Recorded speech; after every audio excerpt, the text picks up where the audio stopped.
Morning, everybody. It's been a while. Welcome back to Dr. I Checks In, and there are exactly 12 days until winter break for our students. Now, the 3 weeks between Thanksgiving and the winter break, sometimes 4 weeks depending on how the year falls, can be a challenging time from a behavior perspective. This year has been no different. You know, in the discipline forms, they roll in and the administrators take a look at them and we look at the behavior, and we always try to take a restorative approach to fixing the problem. Now, are consequences part of it? Absolutely. But there's always a restorative factor. We're always trying to change the behavior, repair relationships, help students succeed.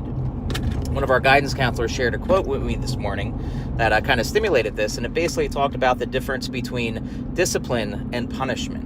Discipline is helping a student succeed. It's helping them find a way to overcome. It's helping them deal with a problem. Where punishment is, piling on because they have a problem. Now, punishment and your definition and consequence and your definition, it can be very individual. For our purposes, I like the definition of discipline as being restorative. Consequences may be a part of it, to show gravity of situation, of course, and to, life has natural consequences for a lot of different things. But really at the middle level, we've got to try to help kids figure out who they are and figure out how to fix the mistakes they've made. I tell parents all the time, I say, there's no such thing as a bad kid. Good kids make bad decisions. Good kids make bad mistakes. Kids make mistakes. Let's not even put the qualifiers in there of good and bad. I mean, it's difficult. Now, look, I know it's hard. It's easy for me to say as a principal because I'm not the one in the classroom 5 periods a day, 50 minutes a pop with, sometimes 30 or 30 plus kids. It can wear on you. And that actually got me thinking about this project again. And I took a look at the 33 videos that Mr. D has posted so far that show the way his classroom works, that show the students in action. I took a look at the 5 student reflection videos again. And, as you look through those, you start to see patterns. You start to see things that just make sense. And of course, as I've talked about before, you see a teacher who cares about students. And you see students who care about their teacher. And subsequently, as those videos progress, you can tell that they care about each other too. Now, does Mr. D ever write kids up? I'm not going to lie to you. He doesn't. He's one of the teachers who tries to handle things in shop. Now, his personality, his classroom management, the way he teaches, his style, it doesn't lead to a lot of discipline. Now, that's not a knock on any other teacher. Plenty of teachers in our building always aim to handle things first and foremost through their classroom management strategies.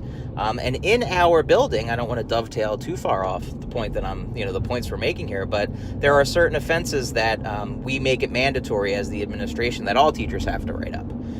But so much of that is mitigated by the excellent teachers in our building. The purpose of this project, it's focusing in on Mr. D and what he does in his practice, and the passion leaks through.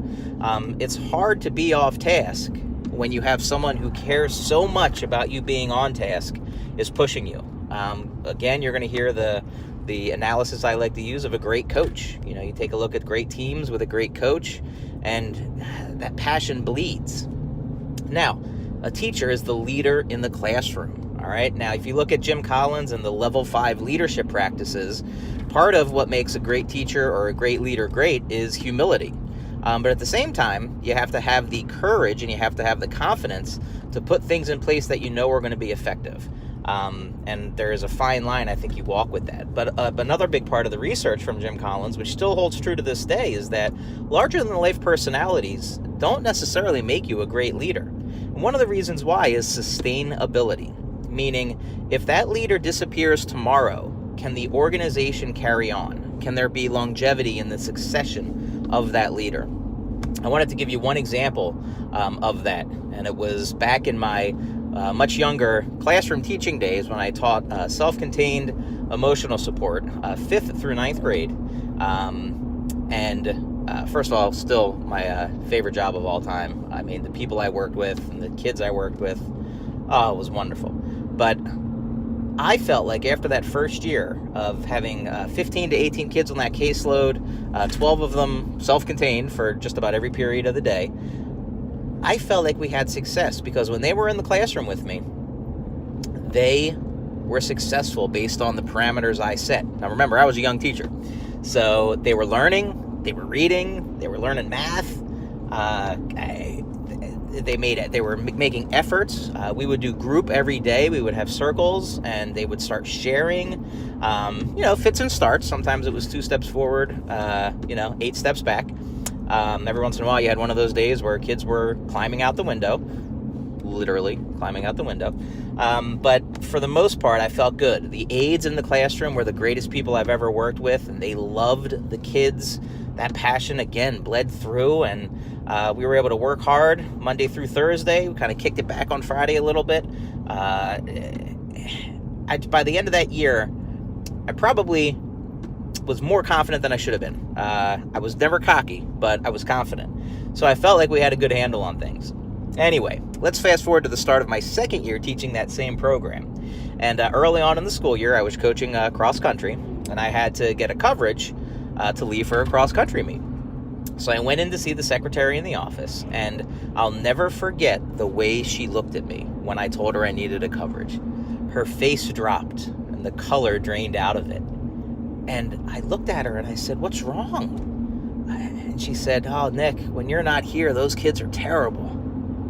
And I realized at that moment that all that success from the year before hadn't been generalized behavior. Those kids behaved for me.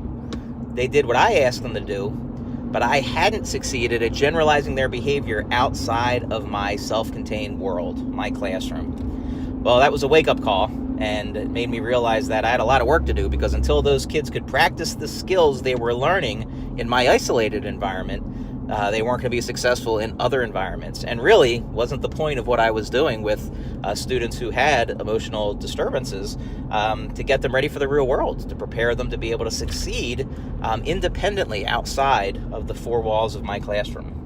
That became my goal moving forward. I think sometimes we had success and other times we definitely didn't. By no means was I ever even remotely as good of a teacher as Mr. D is. But you look back and I don't know, you don't want to have regrets, but sometimes you do have reflections, I would say. It's safe to say. So I guess I encourage you, the watcher, the viewer, to go back and take a look at some of the later videos in Mr. Sill in the classroom, 33 of them. Check out some of the later ones. Look at the way the kids behave. Look at the way they engage with the material. Look at the passion Mr. D inspires. In spirit. That's what we do. We're teachers. We should inspire. All right, well, that's all for today for Dr. I Checks In. 12 days till the break. If you're a teacher, if you're an administrator, hopefully you are able to keep a lid on it, and you're having a great time, and the kids are learning, and we'll talk to you soon. All right, Dr. I is out.